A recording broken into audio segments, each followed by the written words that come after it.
Hey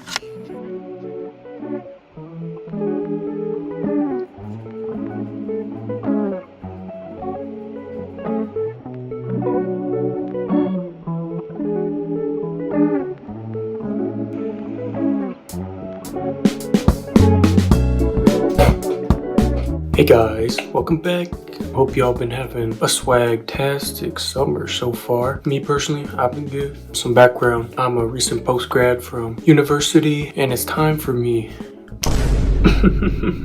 to do the thing that I've been putting off for a while, which is redesigning my UX portfolio. I studied design in university, worked on many UX design projects, and I designed a portfolio before, but I wasn't really happy with how it turned out. For context, I used a website builder called Webflow, which is very specialized, like no restrictions. You can make anything you want if you know how to use the tools. But it would take so many tutorials and like so many looking up articles to find out how to do a certain small feature that it just took me way too long to make a portfolio. So right now I'm in the process of looking for another website builder because I felt like Webflow just gave me too many options. Like I could do anything, and that really like slowed me down because in a way I feel like, what do you call that, restriction? No, I'm gonna look it up.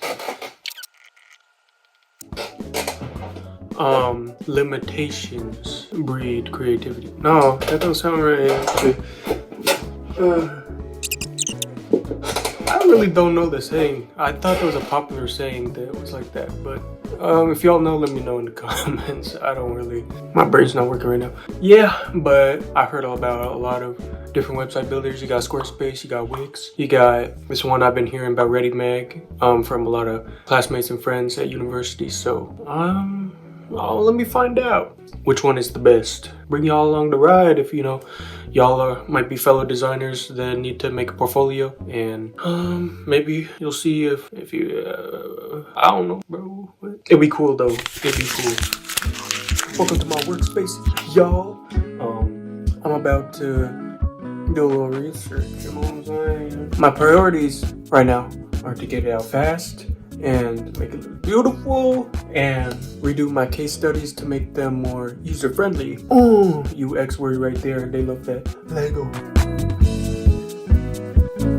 Research complete, y'all. So, after researching a little bit, I looked at Squarespace, Wix, not really, and Readymag.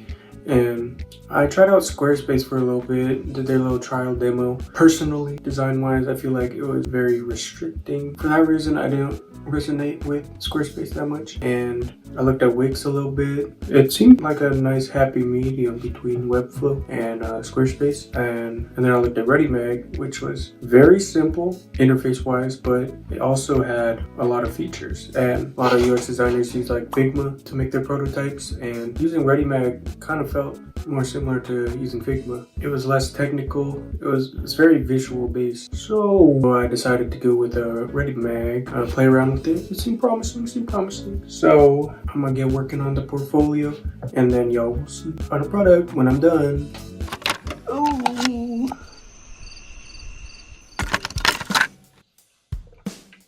Oh, it's so hot now. It's hot, y'all. What the heck? That's what summer be like, I guess. But so I've been working on the portfolio for about 3 weeks on Readymag, and it's been looking kind of swaggy, y'all. For context, I'll show y'all my original portfolio, and then I'll show you the new and improved one, y'all. Hopefully it's good. I'm not sure.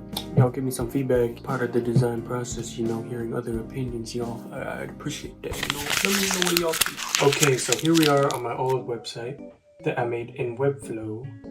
The biggest thing that I had a problem with is that it really didn't have like a design identity. It was kind of all over the place. And again, the limitations that I had with Webflow, which I mean, Webflow is a very powerful tool if you want to build a complex site, have like complex animations, interactions, as well as like put in custom code. It's very easy to do that. But for what I want right now, it just didn't work for me. So another problem I had was actually with the case study. Just very text heavy and not a lot of visuals, because the thing is, I was really confused how to make GIFs, and I figured that out for this portfolio, but bro, why it's kind of hard to make GIFs. I don't know if y'all have issues with that. So it really didn't have that many previews of like what my designs looked like, which probably a negative to recruiters. Yeah, like no pictures, like what's going on, y'all? Oh my gosh. Like I would only have like a video at the end because I didn't know how to make GIFs of like the whole demo. You gotta make it seamless, you know? Yeah, that was a problem. Just very text heavy. It was very much just a case study. It wasn't summarizing or anything, not like making like a journey like some people say to do. It was just every step to making the product and like barely showing the product at the end. And I would always put like, see the Figma prototype, which I don't know, many recruiters actually look at that. I wasn't very confident in like my portfolio.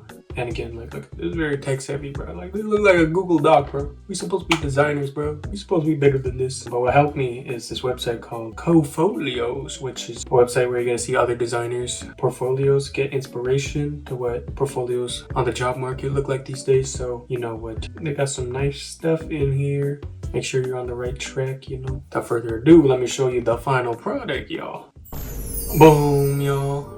This is what I made on Readymag. Yeah, for the last one, I don't know. I think I was trying to like show myself my personality through the bright colors and the off-white and stuff and like the big text. The difference between that and this site is like my design taste and like what I like in design products, which is why I went for like a dark mode, because I be using dark mode all the time. I don't know why I didn't make a dark mode website. Yeah, I put that in. For the projects, I went for bento box design, which I hear is like very popular these days, to show all the projects in like one glance instead of like stacking them and you have to scroll like in my last project. Yeah. And then here's a case study, my last case study that I did. And I aim to like condense all the text and make it more visual based, solve hierarchy issues in my last portfolio, and like easy to navigate. You know, you got these big secondary headers and like the text is like a lighter color, so it's like less in your face and stuff. And I put like a skip to see final product, you know, for those recruiters that are a little impatient, you know, you gotta appease them, I guess, you know, is what I'm learning. Here's like what I was talking about that my last portfolio was missing. It didn't really have like a little preview of what the final product would look like. So I gave a little preview of the little components and stuff, you know. Give them a little taste at the beginning, you know, so they don't get bored, you know. It's like writing a book, I guess, you know. You don't want to bore them on the first page. You want to keep them scrolling, you know what I'm saying? Even if it's not a picture of the final product, it's like emphasizing these things, like even without the text, like you would know what this is about.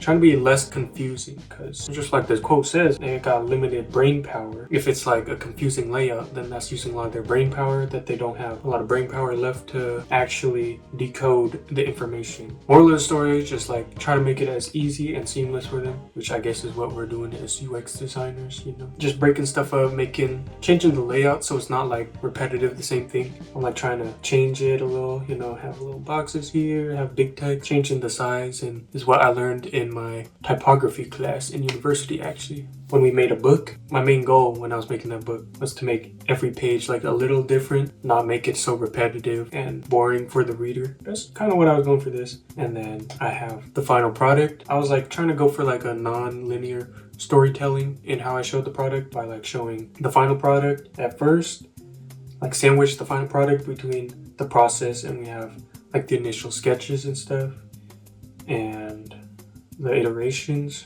through the process, and then sandwich it back up with some more final product, you know what I'm saying? And I try to keep it brief this time. Compared to the last reflection part of the project, like I think this is a lot better than the Google Doc looking. I'll give you all a taste of the case studies. Pretty similar layout. Yeah, got the GIFs, bro. Oh my gosh. Y'all, it took me a week to figure out how to make like GIFs that aren't like ginormous in size, like freaking 22 megabytes. Cause like Readymag has to be like 6 megabytes. And I mean, it's good to have like small files on a website so it doesn't take forever to load. But hey, that took forever, bro. So looking at these, bro, holy moly. We did it, y'all, we did it.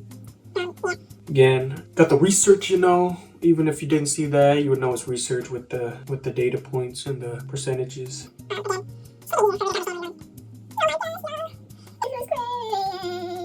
The key features, you know what I'm saying, y'all. Come on, come on. Yeah, come on. I gotta show y'all everything, you know. It just took me a while. Someone gotta see it. Here's my meal prep app. This was such a fun project to work on. Like, my main part in this one was to make like the mood customizer, where you can pick what meals you want based on how you're feeling. And it's kind of nice working on branding and stuff. I always wanted to do that for a UX project. Really nice.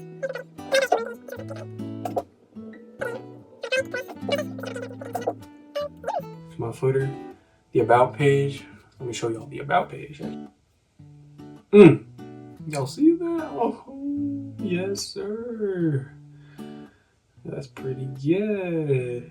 Not that much different from my last one. My resume. If y'all liking what you're seeing and y'all know a hiring manager, you know, shout me out, y'all. Shout me out. There's no one way to make a portfolio. Like, you might make it a completely different way depending on what kind of design you're going for and like your taste and stuff. So maybe this gave y'all some inspiration to keep going. You know, I know it's something a lot of people procrastinate on. I was definitely procrastinating on it. If y'all enjoyed the video, you know, drop a like and a comment. Let me know. Let me know what kind of other design stuff you want me to do in the future. I definitely got some cooking in the noggin that y'all will see in the near future.